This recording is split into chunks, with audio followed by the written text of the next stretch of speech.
I didn't take her. You lost her. That's gotta hurt. We've seen Captain Olivia Benson be haunted by Maddie Flynn's case ever since she saw the teenage girl being abducted. But this week on Law & Order SVU, Benson gets a lead that takes her all the way to a place she never expected. And I'm not just talking about Pittsburgh. Finn, at this point, I'm not waiting for permission. Let's get into the emotional conclusion of Maddie Flynn's case on Law & Order SVU, Season 25, Episode 5. I'm Anna Rumor, and this is Pop Culture Social Call.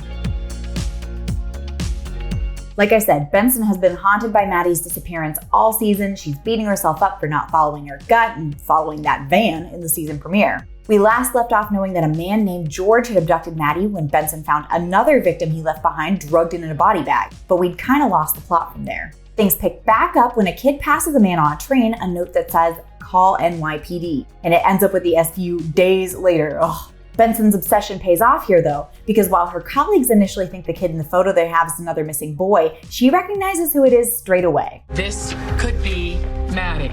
Tanya, who's the woman Benson saved from George earlier this season, confirms that Maddie is with George and that she's been drugged. So Benson's going to Pittsburgh, which is where George and Maddie got off the train, with nothing but a wing, a prayer, and a rendezvous with the FBI's Agent 𝐒𝐿𝐒. I see that you read the behavioral analysis profile. I'm the one that put it together.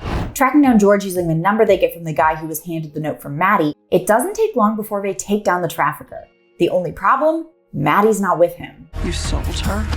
I know we knew George was a horrible person already, but man, he is up there in terms of villains. Throwing Benson, seeing him in the van right back in her face. You can never hurt me any more than I've already hurt myself. George then tries to pull a Hannibal Lecter, telling them he'll reveal where Maddie is if he gets a view of the mountains from his prison cell. But joke's on George. The feds recover texts off his phone arranging the sale of Maddie, so they know it's a peeping Tom named Leonard who has her.